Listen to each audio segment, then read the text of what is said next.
క్రీస్తు ప్రభువునందు మాకు అత్యంత ప్రియులైన మీ అందరికీ లైఫ్ చర్చ్ వైజాగ్ నుండి శుభములు. ప్రియులారా, ఈరోజు ఈ హోప్ ఫర్ టుడే సందేశంలోనికి మిమ్మల్ని ప్రేమపూర్వకంగా ఆహ్వానిస్తూ ఈరోజు మత్తయి సువార్త 27వ అధ్యాయము 12 నుంచి 14వ వచనం వరకు ఉన్న మాటలు మీ ముందు ఉంచుతూ ఉన్నాను. ప్రధాన యాజకులను పెద్దలను ఆయన మీద నేరము మోపినప్పుడు ఆయన ప్రత్యుత్తరమేమీ ఇయ్యలేదు. కాబట్టి పిలాతు, నీ మీద వీరెన్ని నేరములు మోపుచున్నారో నీవు వినలేదా అని ఆయన అడిగాను. అయితే ఆయన ఒక మాటకైనను అతనికి ప్రత్యుత్తరం ఇయ్యలేదు గనుక అధిపతి మిక్కిలి ఆశ్చర్యపడెను. యేసుక్రీస్తు ప్రభు పిలాతు ముందు తీర్పుకు నిలవబడినప్పుడు జరుగుతున్న సంఘటన ఇప్పుడు మనం చదువుకున్నాం. అక్కడ ఆ వచనాల్లో 2 సార్లు యేసుక్రీస్తు ప్రభు ప్రత్యుత్తరం ఏమీ ఇయ్యలేదు అనే మాటలు చూస్తూ ఉన్నాం. ప్రధాన యాజకులు, ఆ మత పెద్దలు చేస్తున్న నిందలకు, నేరారోపణకు ప్రత్యుత్తరం ఇయ్యలేదు. ఆ తర్వాత మరలా పిలాతు అడుగుతూ ఉన్నప్పుడు కూడా ప్రత్యుత్తరం ఏమీ ఇయ్యలేదనే మాటలు అక్కడ గమనించగలం. ప్రియులారా, యేసుక్రీస్తు ప్రభు ఆ కార్యాన్ని అలా జరిగించడంలో మౌనములో ఉన్న బలాన్ని ఆయన సూచిస్తున్నాడు. మౌనములో ఉన్న బలం, అక్కడ ఆయన ప్రత్యుత్తరం ఏమీ ఇయ్యకపోవడమే బలం. చాలాసార్లు మన మీద నేరారోపణ చేస్తున్న వారికి, అలాగే మన మీద నిందలు మోపుతున్న వారికి వెంటనే సమాధానం చెప్పేయాలి, వెంటనే జవాబు చెప్పేయాలి, మాటకు మాట మనం ప్రత్యుత్తరం ఇచ్చేయాలి అనేది మానవ హృదయంలో గొప్ప శోధన. యేసుక్రీస్తు ప్రభు మనకు నేర్పిస్తున్న ఒక గొప్ప పాఠం ఏమిటంటే, మన మౌనమే వారికి జవాబు కావాలి. మనం ప్రత్యుత్తరం ఇస్తే వారు చేసిన విమర్శకు, నిందారోపణకు, నేరారోపణకు మనం స్పందించినట్లు. నువ్వు మౌనంగా ఉంటే ఆ మౌనము వారికి అంతుపట్టని స్థితి. అలాంటి స్థితిలోనికి యేసుక్రీస్తు ప్రభు ఆ తీర్పు తీర్చే వారిని నెట్టివేస్తున్న సంగతి మనం గమనించగలం.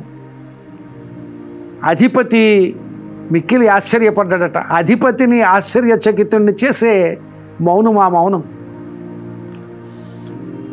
ఆ మౌనం వలన శ్రమ నుంచి బయటకు పడతామా? ఆ మౌనం మన సమస్య నుంచి మనకు విడుదలిస్తుందా అనేది మరొక ప్రశ్న.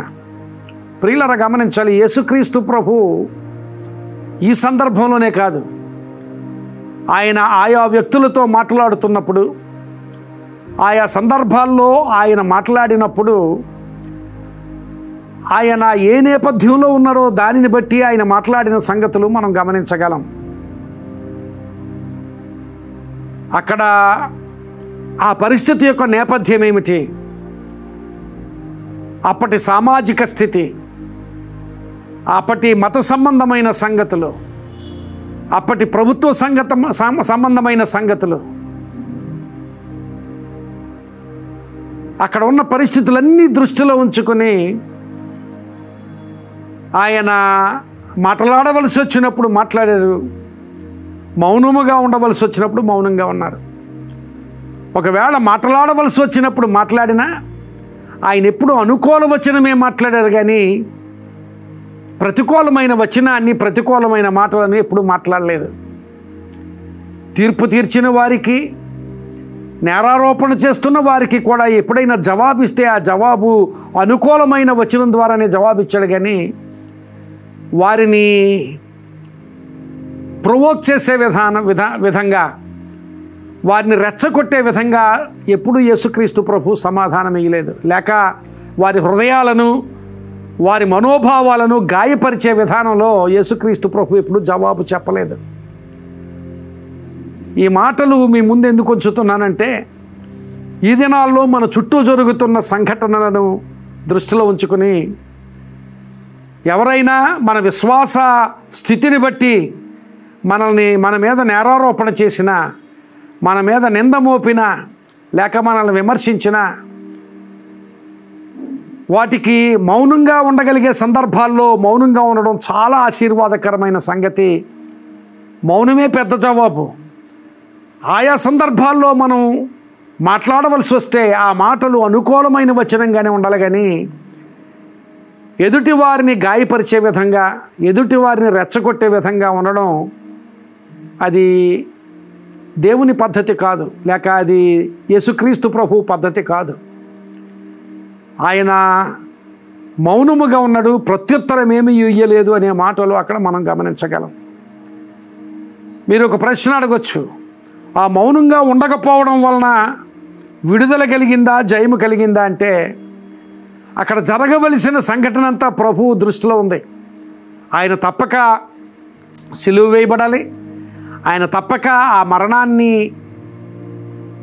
మరణం గుండా వెళ్ళాలి, అదంతా కూడా జరగాలి అనేది ఇప్పుడు ఆ మత పెద్దలు లేక పిలాతు చేస్తున్న కార్యం కాదు. సృష్టి ఆరంభంలోనే అది దేవుని చిత్తం కనుక అది నెరవేరాలి. ఆ నెరవేరాలి కనుక ఆ నెరవేర్పు కొరకు తాను అప్పగించుకుంటూ ఆ సందర్భంలో నేరారోపణ చేసిన, నిందలు మోపిన, విమర్శించిన మౌనము వారికి జవాబుగా అందించిన స్థితి యేసుక్రీస్తు ప్రభు చేసిన కార్యంలో మనం చూస్తాం. దానివలన ఆయన మరణానికి అప్పగించబడడం మనం ఎరుగుదాం, ఆయన మరణానికి లోను కావడం మనం ఎరుగుదాం. కానీ దానంతటి తరువాత ఆయన విజయోత్సాహముతో, మరణపు ముళ్ళు విరిచి విజయోత్సాహముతో ఆయన పునరుద్ధానుడై తండ్రి కుడిపార్శ్వము దగ్గరికి వెళ్ళిన సంగతి కూడా మనం ఎరుగుదాము. ఈ సంగతి అంతటిలో జయమును ఎక్కడ చూడగలమంటే పునరుద్ధానంలో మనం చూడగలం. ప్రియులరా, ఆ పునరుద్ధాన అనుభవాన్ని చూడలేని వాడు అక్కడ విమర్శనే చేస్తాడు. ఆ పునరుద్ధాన అనుభవాన్ని చూడలేని వాడు కత్తి తీసి తెగ నరకడానికే చూస్తాడు. ఆ పునరుద్ధాన అనుభవాన్ని చూడలేని వాడు ఏదైనా చేయడానికి ముందుకు వెళ్తాడు. కానీ ఆ పునరుద్ధాన అనుభవాన్ని దేవుడు చివరికి ఆ జయాన్ని ఇస్తాడు. దేవుడు చివరికి నన్ను ఉన్నత స్థితిలోనికే, ఉన్నతమైన జయ స్థితిలోనికే నడిపిస్తాడు అనే విశ్వాసం, అనే నిరీక్షణ కలిగిన వాడు యేసుక్రీస్తు ప్రభు పద్ధతిని అవలంబిస్తాడు. అనుకూలమైన మాట్లాడవలసి వచ్చినప్పుడు అనుకూలమైన వచనం మాట్లాడడం, మౌనం వహించవలసి వచ్చినప్పుడు ఆ మౌనం వహించి మౌనమే జవాబుగా చెప్పడం, అది యేసుక్రీస్తు ప్రభు పద్ధతి. అలవర్చుకుందామా? ఆ పద్ధతిని మనం స్వీకరించి ఆ పద్ధతి ద్వారా మన జీవితాల్లో దేవుడు దాచి ఉంచిన పునరుద్ధాన విజయ అనుభవాన్ని మనం పొందుకుందాం. మన జీవితాల్లో మాత్రమే కాదు, మన సంఘాల్లో, మన విశ్వాస స్థితిగతుల్లో ఆ పునరుద్ధాన విజయాన్ని పొందుకునే వరకు అనుకూల వచనాన్ని మాట్లాడదాం. మౌనం జవాబుగా చెప్పవలసి వచ్చినప్పుడు మౌనాన్నే జవాబుగా అందించుదాం.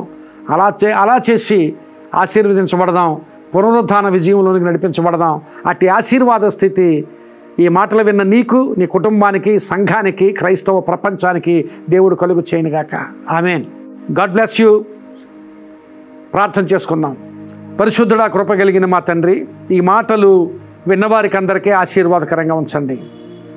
నిజమే ప్రభువా, ఆయా సమయాల్లో మా చుట్టూ జరుగుతున్న పరిస్థితులకు, మా చుట్టూ మా మీద విమర్శలు, నిందలు, నేరారోపణలు చేస్తున్న పరిస్థితులలో మేము ప్రభువా సహనం వహించి మాట్లాడవలసి వచ్చినప్పుడు అనుకూలమైన వచనము, లేక మౌనం వహించవలసి వచ్చినప్పుడు మౌనముగా ఉండి జవాబు చెప్పగలిగే స్థితి, మౌనం ద్వారానే జవాబు చెప్పగలిగే స్థితి మాకు దయచేసి ఆశీర్వదించమని, ఈ మాటలు విన్నవారికి ఆశీర్వాదకరంగా ఉంచమని ప్రభువా, ఈ మాటలు విన్నవారి జీవితాల్లోనూ వారి కుటుంబాల్లోనూ ఏ సమస్యలున్నా విడుదల దయచేయండి, ఏ అవసరతలున్నా మీ సహాయం వారికి అనుగ్రహించమని ప్రార్థన చేస్తూ నీ కృప వారి జీవితాల్లో విస్తరింపచేయమని యేసు నామమున అడుగుచున్నాను తండ్రి.